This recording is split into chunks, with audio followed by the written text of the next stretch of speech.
Within minutes of the ceremony ending, whispers began spreading through the palace corridors. Meghan's name had not simply been expected, it had reportedly appeared in an earlier draft, surrounded by language about family, endurance, and reconciliation. Somewhere between approval and delivery, the tribute had been changed. Behind closed doors, the mood shifted from ceremony to suspicion. Staff members who had helped prepare the tribute quietly compared what they had just heard with the versions placed before them days earlier. The difference was impossible to ignore. In the earlier draft, Meghan had been given only a few carefully chosen lines, but their meaning was enormous. They acknowledged her arrival into royal life, the pressure that followed, and the lasting strain created by her departure. The language was not warm enough to suggest forgiveness. It was not sharp enough to sound like blame. That was precisely why it had survived the first rounds of approval. It simply recognized that Meghan had become part of the monarchy's recent history, whether the palace welcomed that truth or not. But even neutral words could become dangerous inside a family ruled by symbols. Senior advisors reportedly feared that speaking Meghan's name during an official tribute would be interpreted as something far greater than recognition. It could look like an invitation, a softened position, perhaps even the beginning of a path back toward royal relevance. To some, that risk was unacceptable. The final argument had unfolded during a confidential late-night meeting involving Catherine's office, royal communications officials, and representatives deeply concerned with protecting the king's legacy. Every sentence was examined. Every possible headline was imagined. By the end, the debate had narrowed to two brutal choices. Catherine could include Meghan's name and risk reopening a conflict the palace had spent years trying to contain. Or she could remove it and allow the silence to send a colder, more permanent message. Her hesitation was not driven by any sudden desire for reconciliation. Catherine understood the damage already done. She knew how much trust had disappeared. But she also knew that deliberately skipping one woman's name while speaking the names around it would feel deeply personal. It would not sound like protocol. It would sound like rejection. William had reviewed the final tribute. Yet when Catherine reportedly asked what he believed she should do, he refused to make the decision for her. He warned her of the consequences, then stepped back, leaving the emotional burden entirely on her shoulders. Only later did members of staff begin to suspect that the removal had never been solely about family tension. Buried beneath the debate was another issue, one involving the royal collection and a private request Meghan had allegedly made. When an aide reopened the archived draft, the missing paragraph was still there. It had not been erased, it had been marked with one word: inheritance. The tribute was no longer merely about a missing name, because hidden behind that omission was a private dispute involving royal property, family memory, and a jewel Meghan believed should one day belong to her daughter. Months before the tribute, a private request had reportedly reached the palace concerning a piece of jewelry never worn in public. It was not famous enough to attract headlines, but its history connected Diana, the Queen, and the future of the royal women in one dangerous chain. The jewel was rarely discussed outside the most trusted palace circles. Only a handful of archivists, senior dressers, and close family members were believed to know its full history. Unlike the grand tiaras displayed at state banquets, this piece had never been designed for public power. It belonged to quieter occasions, private anniversaries, family gatherings, and moments when royal women were allowed to appear as relatives rather than symbols of the crown. That secrecy made it more valuable, not less. Years earlier, the jewel had reportedly been considered for Diana during an important royal milestone. Yet, it was never formally transferred into her possession. No public announcement was made. No clear explanation followed. The piece simply remained inside the royal collection, caught between intention and ownership. After Diana's death, the uncertainty became even more dangerous. Some believed the jewel represented the crown and could never belong to one individual. Others argued that its emotional connection to Diana had changed its meaning forever. It was no longer merely an object. It had become part of an unfinished legacy. Meghan allegedly discovered the jewel through an old inventory reference. The document did not promise it to Diana, but it suggested that her name had once been connected to its future use. To Meghan, that connection created a powerful question. If Diana had never received the piece, could one of her granddaughters someday carry its emotional history forward? Her request was reportedly cautious. She did not demand that the jewel be released immediately. She asked for a future assurance that Princess Lilibet would not be erased from the female line of royal inheritance simply because she was growing up outside palace walls. But inside the monarchy, even a careful request could sound like a challenge.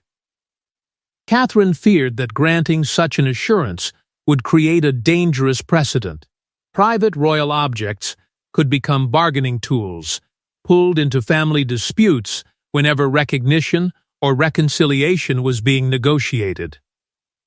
Camilla opposed the request for another reason. Anything connected to Diana, she believed, carried enough emotional force to reopen wounds the monarchy could not control. Charles delayed his decision. William was less uncertain. He quietly argued that no object linked to his mother should be used to purchase peace or settle old grievances. That disagreement soon reached the tribute. Meghan's name had originally appeared beside language about family and future generations. Advisors worried that speaking those words publicly could strengthen her claim, making a private request appear almost officially acknowledged. Then, Catherine learned something that changed the stakes completely. Meghan had kept copies of the correspondence showing that the palace had once considered the request seriously. What had begun as a private question of inheritance was now threatening to become evidence, and Catherine faced the possibility that one spoken name could reopen a dispute the palace had tried desperately to bury. On the night before the tribute, Catherine was reportedly given the final speech inside a room where no phones were allowed and no assistance remained. One paragraph was highlighted. One name was underlined. Beside it sat a warning about consequences for the monarchy's future. The briefing was private, controlled, and stripped of ceremony. There were no soft explanations, and no room for misunderstanding. Catherine was told that speaking Meghan's name would not be treated as a harmless gesture. It would become the first official royal acknowledgement of her since relations had fallen even further apart, and every word would be examined for signs of surrender, forgiveness, or a hidden invitation back. The advisors were blunt. Even neutral language could be used as proof that Meghan still held a recognized place in the monarchy's emotional history. A single sentence could be repeated across interviews, headlines, and private negotiations. What looked like simple courtesy could quickly become political currency. Catherine listened, but one question troubled her more than the others. Why had she been chosen to carry this decision? Why not Charles, whose reign would be affected? Why not William, whose position shaped the future of the crown? Why not a palace official who could hide behind protocol? The answer was never stated openly, but its meaning was clear. Catherine's reputation for restraint made her the perfect messenger. If she omitted Meghan's name, the decision might appear controlled rather than cruel, measured rather than retaliatory. Her silence would carry more authority because the public was used to seeing her as careful, disciplined, and unwilling to create drama. But Catherine understood something the advisors did not need to explain. Silence could wound more deeply than criticism. Her thoughts reportedly returned to earlier tensions between the two women, arguments over privacy, trust, hierarchy, and who had the right to control their own story. Each conflict had left behind a different version of what had happened. Meghan believed the palace had controlled her voice.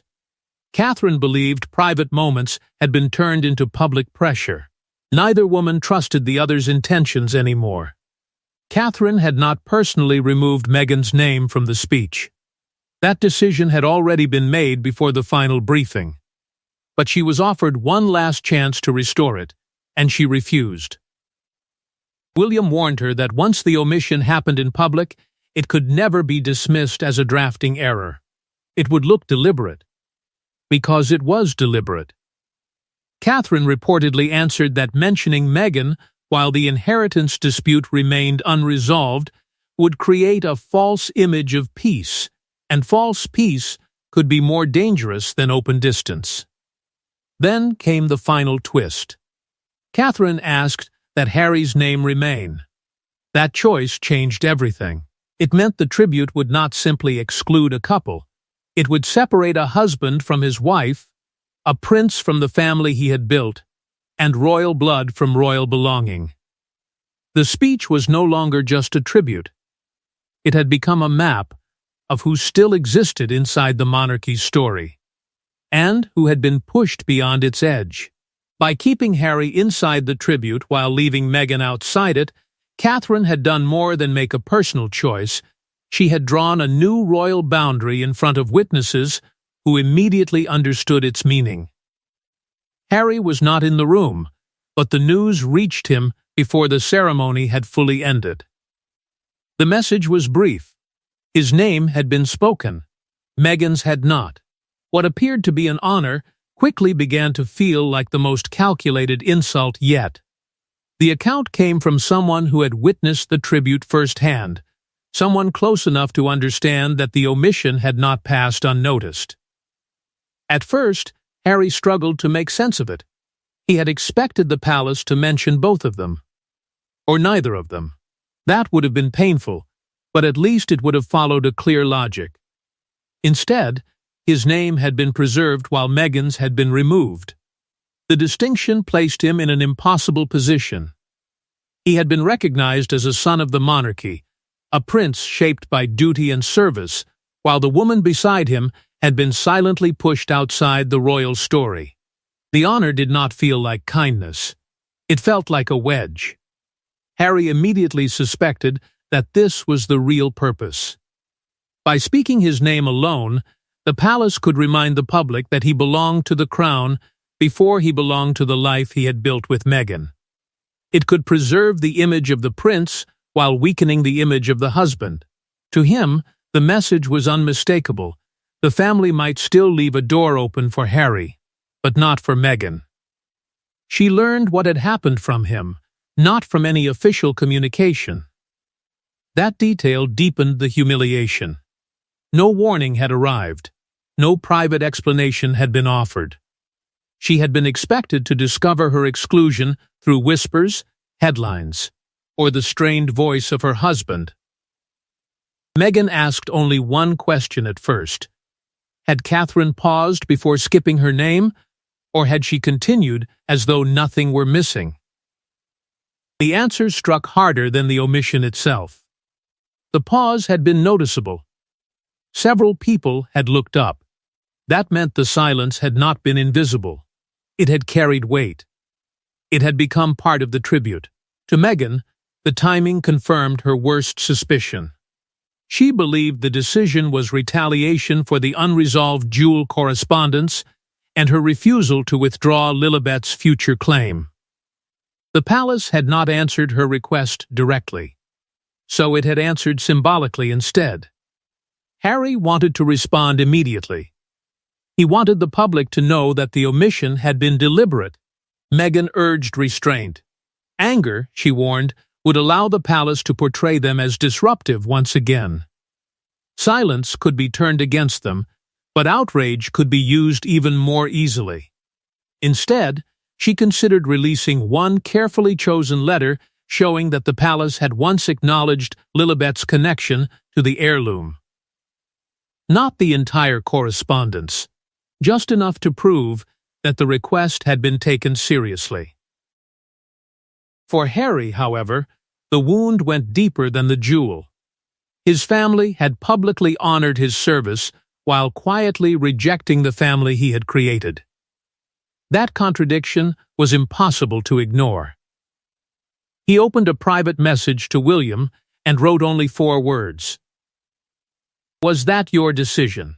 William's response would determine whether the silence remained a painful family insult or became the opening move in a far more serious struggle between the 2 brothers.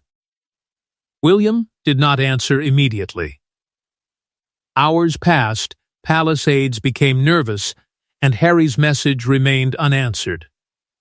When a reply finally arrived, it contained no apology, no explanation, and no denial, only a sentence that revealed the monarchy was already preparing for what came next. The delay was not accidental. Harry knew his brother had seen the message, yet no response came.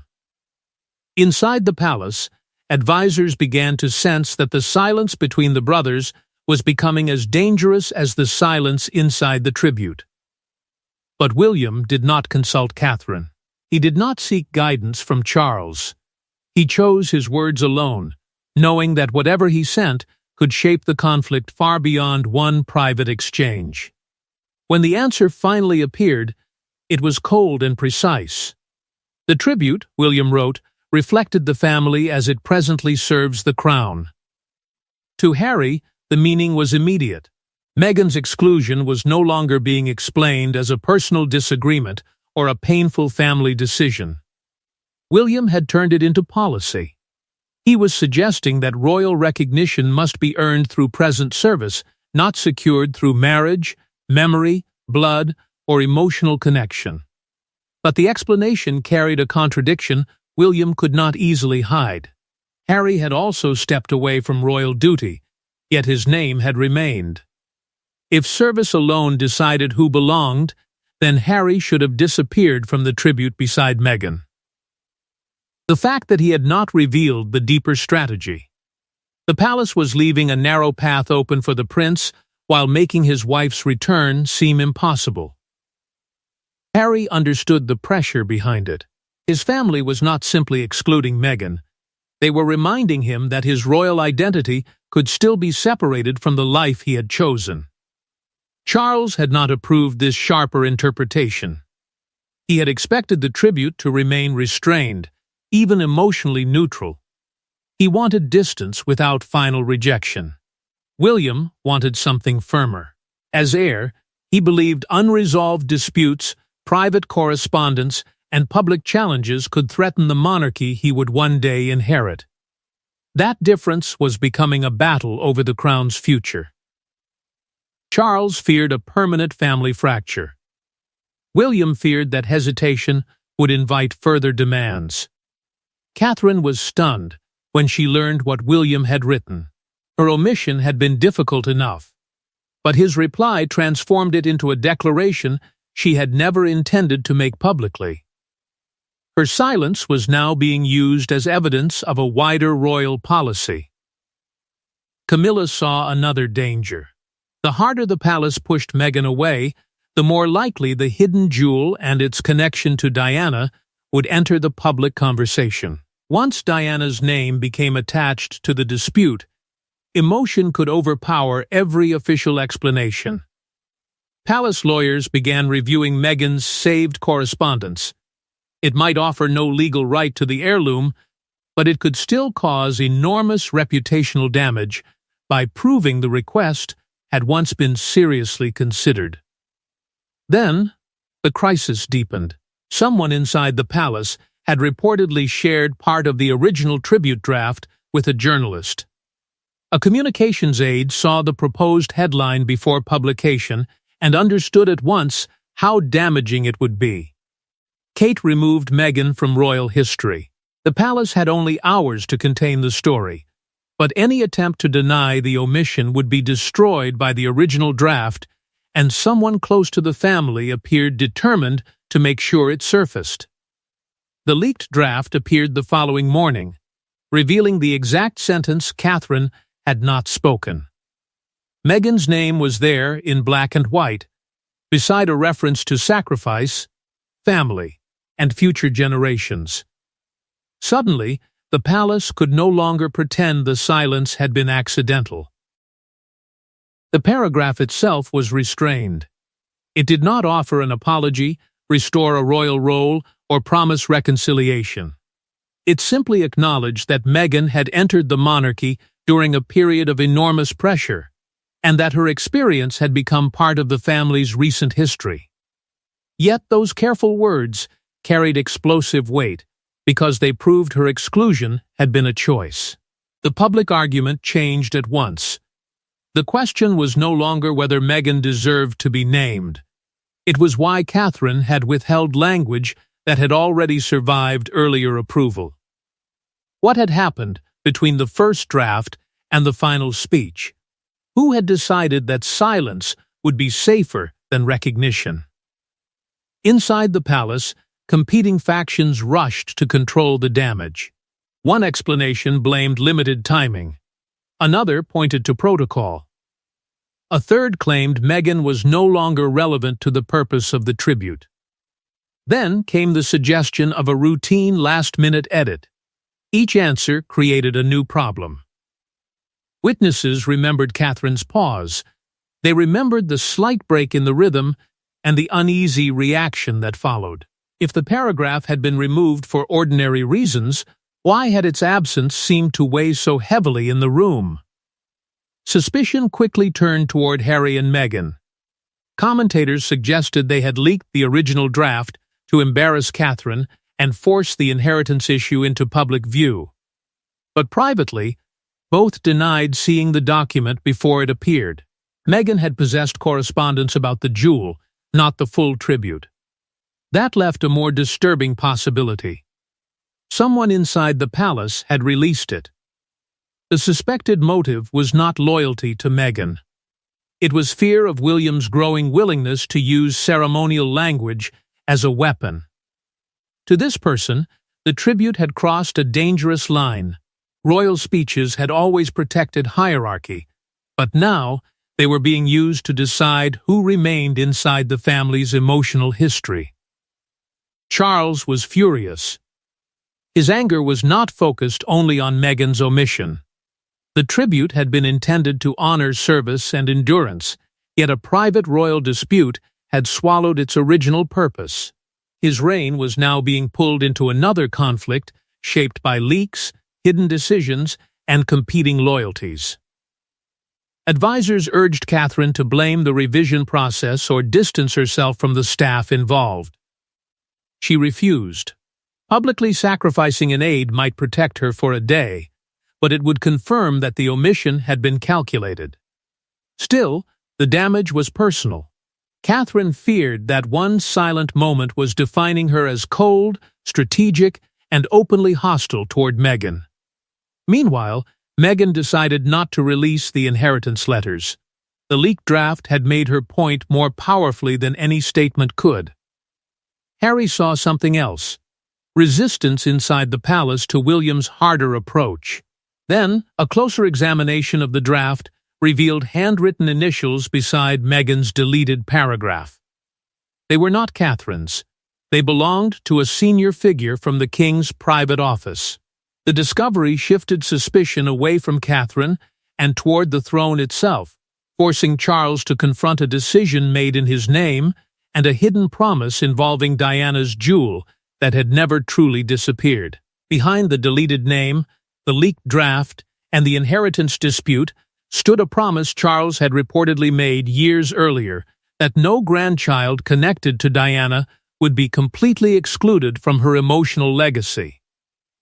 Now that promise threatened the unity of his reign.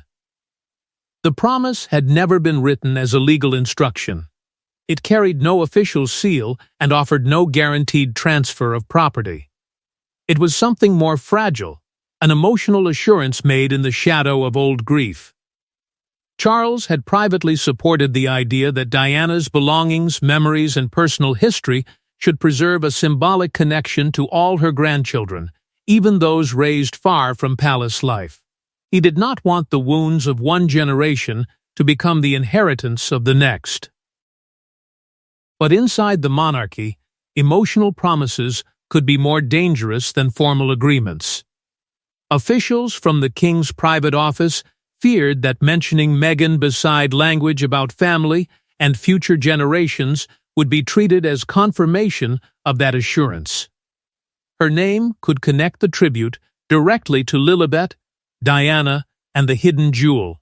To prevent that interpretation, they removed the paragraph. Catherine had accepted the final omission, but she had not been told the full reason behind it. She believed she was protecting the monarchy from a misleading image of reconciliation. She did not know she was also helping conceal a promise Charles had made about Diana's legacy. When the truth reached her, the betrayal felt deeper. She had been asked to carry the public weight of a decision, while others kept its most important history hidden. Her silence had been presented as judgment, yet the real struggle had begun long before she entered the room. William remained firmly opposed to any future transfer. To him, Diana's memory could not become a prize pulled between rival branches of the family. Once the jewel entered a public dispute, its meaning would be controlled by headlines, accusations, and competing versions of loyalty. Harry saw the matter differently.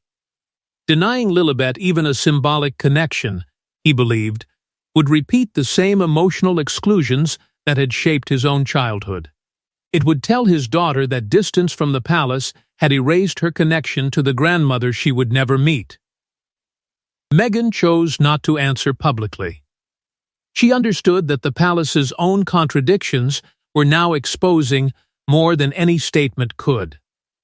Her silence denied officials the confrontation they expected, and left them arguing among themselves. Charles attempted a private compromise. The jewel would remain within the royal collection, but Lilibet's connection to its history would be formally recorded for the future. No one accepted the solution as peace. William saw surrender. Harry saw avoidance. Catherine saw proof that she had been used to deliver a message she never fully understood. The silence inside the tribute room now carried a different meaning. It was not simply about Meghan. It represented competing visions of family, duty, inheritance, and the future crown. The monarchy continued outwardly as if nothing had changed, but one question remained impossible to bury. When royal history is written, who has the power to decide which names survive? And although the palace moved on to its next engagement, those who had witnessed the tribute knew the truth. Catherine's silence had not ended the argument, it had revealed the royal war waiting beneath it.